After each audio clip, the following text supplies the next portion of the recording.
வணக்கம். இது பரதி ஊடகத்தின் மதிய நேர பிரதான செய்திகள். முதலில் தலைப்புச் செய்திகள். ஜாலில் போராட்டக்காரர்களை அச்சுறுத்திய புலனாய்வுத்துறையினர் கடுமையாக சாடும் வேலன் சுவாமிகள். சுதந்திர தினத்தை முன்னிட்டு 285 கைதிகளுக்கு விசேட பொது மன்னிப்பு. அயல் வீட்டவரை அடித்துக் கொன்ற நபர் காரணத்தால் அதிர்ச்சி. கட்டுநாய்க்கு விமான நிலையத்தில் 19 கடவுச்சீட்டுகளுடன் சிக்கிய தமிழ் பயணி. ஜாழ் பல்கலைக்கழகத்தில் வெடித்த போராட்டம், இறக்கப்பட்டது தேசிய கொடி. மனைவியை கொடூரமாக கொலை செய்த கணவன் போலீசார் வெளியிட்ட தகவல். நாட்டில் 68 பேருக்கு எதிராக பெறப்பட்டுள்ள சர்வதேச சிவப்பு எச்சரிக்கை.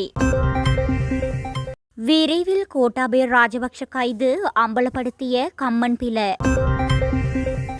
உச்சம் தொட்ட முச்சக்கர வண்டி, மோட்டார் சைக்கிள் விலைகள். இனி தொடர்வன விரிவான செய்திகள்.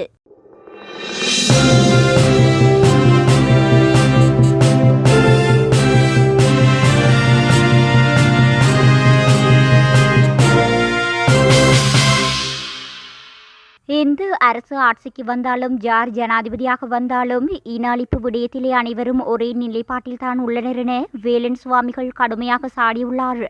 ஜாழ் நல்லூரில் அமைந்துள்ள தியாக தீபம் தெளிவனி நினைவு தூபிக்கு முன்னால் இன்றைய தினம் பாரிய போராட்டம் ஒன்று முன்னெடுக்கப்பட்டுள்ளது. குறித்த போராட்டத்தில் கலந்து கொண்டு ஊடகங்களுக்கு கருத்து தெரிவிக்கும் போதே அவர் இதனை தெரிவித்துள்ளார்.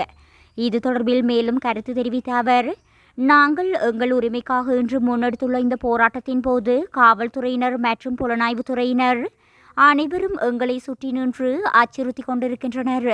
அத்தோடு புகைப்படங்களையும் அவர்களை எடுக்க முற்படுகின்றனர். இவ்வாறு இலங்கை அரசின் நடவடிக்கைக்கும் மற்றும் அச்சுறுத்தலுக்கும் இடையில் இன்றைய போராட்டத்தை நாங்கள் முன்னெடுத்துள்ளோம் என அவர் தெரிவித்துள்ளார். 77வது சுதந்திர தினத்தை முன்னிட்டு 285 கைதிகள் நாளை விசேட பொது மன்னிப்பின் கீழ் விடுவிக்கப்படவுள்ளனர். சிறைச்சாலை திணைக்கள ஊடக பேச்சாளர் இதனை தெரிவித்தார். அதன்படி தேசிய சுதந்திர தினத்தை முன்னிட்டு விசேட பொது மன்னிப்பு தகுதியுடைய 279 ஆண் கைதிகளும் 6 பெண் கைதிகளும் உள்ளதாக சிறைச்சாலை ஊடக பேச்சாளர் தெரிவித்தார். மாதம்பி போலீஸ் பிரிவுக்குட்பட்ட கொஹொம்பவத்த ஜனபதய பிரதேசத்தில் இரும்பு கம்பியால் தாக்கப்பட்ட ஒருவர் கொலை செய்யப்பட்டுள்ளதாக மாதம்பி போலீசார் தெரிவித்தனர். இந்த கொலை சம்பவம் நேற்றைய தினம் மாலை இடம்பெற்றுள்ளது. கொலை செய்யப்பட்டவர் புத்தளம் காக்காப்பள்ளிய பிரதேசத்தைச் சேர்ந்த 50 வயதுடையவராவார். சம்பவம் தொடர்பில் மேலும் தெரிய வருகையில், கொலை செய்யப்பட்டவருக்கும் அயல் வீட்டவருக்கும் இடையில் தகராறு ஏற்பட்டுள்ளது. தகராறின் போது கொலை செய்யப்பட்டவர் அயல் வீட்டவரை இரும்பு கம்பியால் தாக்க முயன்றுள்ளார். இதன்போது அயல் வீட்டவர் கொலை செய்யப்பட்டவரின் கையில் இருந்த இரும்பு கம்பியை எடுத்து அவரை பலமாக தாக்கியுள்ளார். காயமடைந்தவர் சிலாபம் வைத்தியசாலையில் அனுமதிக்கப்பட்ட பின்னர் உயிரிழந்துள்ளதாக போலீசார் தெரிவித்துள்ளனர். இதனையடுத்து சந்தேக நபரான 29 வயதுடைய அயல் வீட்டவர் போலீசாரால் கைது செய்யப்பட்டு மேலதிக விசாரணைகள் மேற்கொள்ளப்பட்டுள்ளது.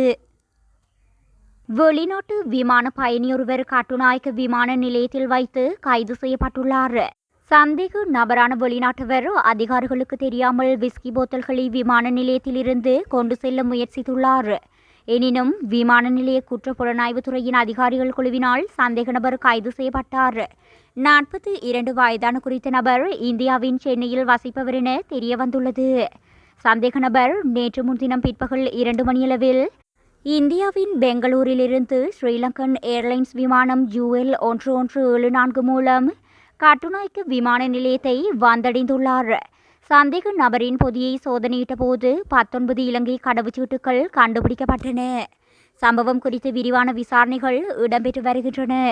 மேலும் இந்திய நாட்டவர் விஸ்கி போத்தல் மற்றும் இலங்கை கடவுச்சீட்டுகளுடன் நீர்கொழும்பு நீதவான் நீதிமன்றத்தில் ஆஜர்படுத்தப்பட்டுள்ளார். அவரை அடுத்த மாதம் 6ஆம் தேதி வரை விளக்கமறியலில் வைக்க உத்தரவிடப்பட்டுள்ளதாக தெரிவிக்கப்படுகின்றது. ஜாழ் பல்கலைக்கழக மாணவர்களால் சுதந்திர தினத்திற்கு எதிர்ப்பு தெரிவித்து போராட்டம் ஒன்று முன்னெடுக்கப்பட்டுள்ளது. குறித்த போராட்டமானது இன்றைய தினம் ஜாழ் பல்கலைக்கழகத்தில் இடம்பெற்று வருகின்றது. இதன்போது தேசிய கொடி இறக்கப்பட்டு கருப்பு கொடி ஏற்றப்பட்டுள்ளது எமது செய்தியாளர் தெரிவித்துள்ளார்.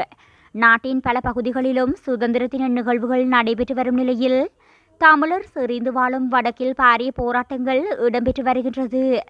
அந்த வகையில் ஜாழ், நல்லூர் மற்றும் கிளிநொச்சி பகுதிகளில் நூற்றுக்கணக்கான மக்கள் மற்றும் அரசியல்வாதிகள் திரண்டு என எதிர்ப்பு தெரிவித்து இலங்கையின் சுதந்திர தினம், தமிழர்களின் கரிநாள் என்கின்ற கோஷத்துடன் பாரிய ஆர்ப்பாட்டங்களில் ஈடுபட்டுள்ளனர்.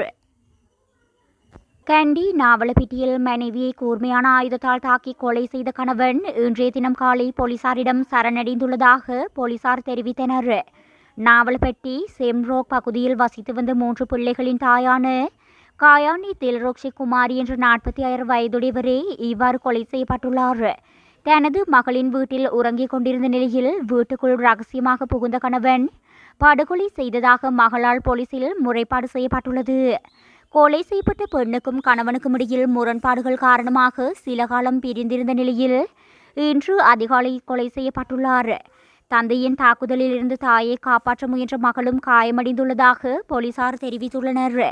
கொலை செய்யப்பட்ட பெண்ணின் சடலம் நாவலப்பிட்டி மாவட்ட பொது வைத்தியசாலையில் பிரேத பரிசோதனைக்காக அனுப்பப்பட்டுள்ளதாக போலீசார் தெரிவித்தனர். வெளிநாட்டில் தலைமறைவாகி நாட்டில் திட்டமிட்ட குற்றச்செயல்களை ஒழுங்குபடுத்தியவர்களுக்கு எதிராக சர்வதேச சிவப்பு எச்சரிக்கை பெற்றுக் கொள்ளப்பட்டுள்ளதாக போலீஸ் ஊடக பேச்சாளர் சிரேஷ்ட போலீஸ் அத்தியட்சகர் புத்திக மனதுங்க தெரிவித்துள்ளார். இவ்வாறு வெளிநாட்டில் தலைமறைவாகி நாட்டில் திட்டமிட்ட குற்றச்செயல்களை ஒழுங்குபடுத்தும் 68 பேர் அடையாளம் காணப்பட்டுள்ளதாகவும் அவர் மேலும் தெரிவித்துள்ளார்.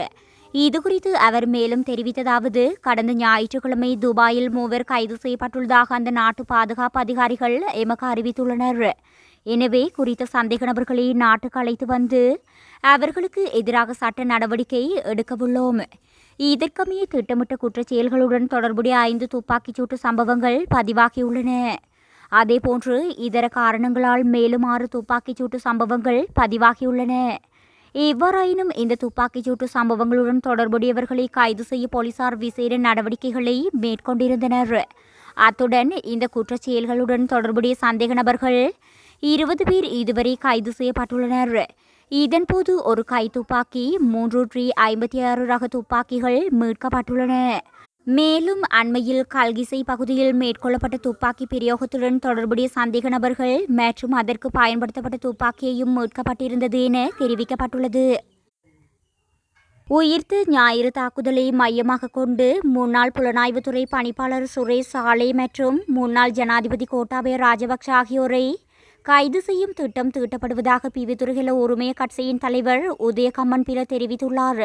கொழும்பில் நேற்றைய தினம் இடம்பெற்ற ஊடகவியலாளர் சந்திப்பின் போதே அவர் இதனை குறிப்பிட்டுள்ளார்.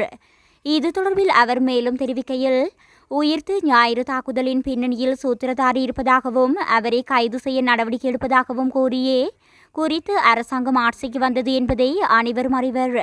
இந்த தாக்குதலுக்கு பொறுப்பு கூற வேண்டியவர்கள் இந்த அரசாங்கத்தினுள் இருக்கின்றமையினால் அவர்களை பாதுகாக்கும் நோக்கில் இந்த அரசாங்கம் வேறொருவரை சூத்திரதாரியாக சித்தரிக்க எத்தனிக்கின்றது. அது மாத்திரம் அல்லாது அவர்களை பாதுகாக்கும் முயற்சியையும் அரசாங்கம் மேற்கொள்கின்றது. நாட்டின் புலனாய்வு அதிகாரியே உயிர்த்த ஞாயிறு தினத்தில் தாக்குதலை மேற்கொண்டதாகவும் முன்னாள் ஜனாதிபதி கோட்டாபய ராஜபக்ஷவை ஆட்சிக்கு கொண்டுவரும் நோக்கிலேயே இந்த தாக்குதல் நடாத்தப்பட்டதாகவும் சித்தரிக்க எத்தரிக்கின்றனர். அதன் காரணமாகவே புலனாய்வு அதிகாரியே தாக்குதலை நடத்தியதான கருத்தை சமூகத்தினுள் விதைக்க அரசாங்கம் எத்தனிக்கின்றது என உதய கம்மன்பில தெரிவித்துள்ளார். இலங்கையில் முச்சக்கர வண்டிகள் மற்றும் மோட்டார் சைக்கிள்களின் விலைகள் அதிகரிக்கும் என தெரிவிக்கப்பட்டுள்ளது. குறித்த விடயத்தை இலங்கை மோட்டார் வாகன வர்த்தகர்கள் சங்கத்தின் தலைவர் ஆண்ட்ரூ பெரேரா குறிப்பிட்டுள்ளார். இந்நிலையில் புதிய வரி திருத்தத்துடன் புதிதாக இறக்குமதி செய்யப்படும் முச்சக்கர வண்டிகள் மற்றும் மோட்டார் சைக்கிள்களின் விலைகளில் பாரிய அதிகரிப்பை காண முடியும் என அவர் தெரிவித்துள்ளார். இதன் அடிப்படையில் புதிய முச்சக்கர வண்டியின் விலை சுமார் 6,50,000 ரூபாவினால் அதிகரிக்கும் என அவர் சுட்டிக்காட்டியுள்ளார். புதிதாக இறக்குமதி செய்யப்படும் மோட்டார் சைக்கிளின் விலை 7 லட்சம் ரூபாவாக அதிகரிக்கும் என அவர் குறிப்பிட்டுள்ளார். அத்தோடு ஜனாதிபதி அனுரகுமார திசாநாயக்க பிப்ரவரி 1ஆம் தேதி முதல் அனைத்து வகையான வாகனங்களையும் இறக்குமதி செய்வதற்கான கட்டுப்பாடுகளை நீக்குவதற்கான அரசாங்கத்தின் தீர்மானம் தொடர்பில் அண்மையில் கருத்து வெளியிட்டிருந்தார். குருநாகலில் இடம்பெற்ற மக்கள் சந்திப்பொன்றில் கலந்து கொண்டு கருத்து தெரிவிக்கும் போதே அவர் தெரிவித்திருந்தார். இதன்போது வெளிநாட்டு கையிருப்புகளில் வாகன இறக்குமதியின் தாக்கத்தை கவனத்தில் கொண்டு இந்த முடிவு கவனமாக எடுக்கப்பட்டதாக அவர் சுட்டிக்காட்டியிருந்தமை குறிப்பிடத்தக்கது.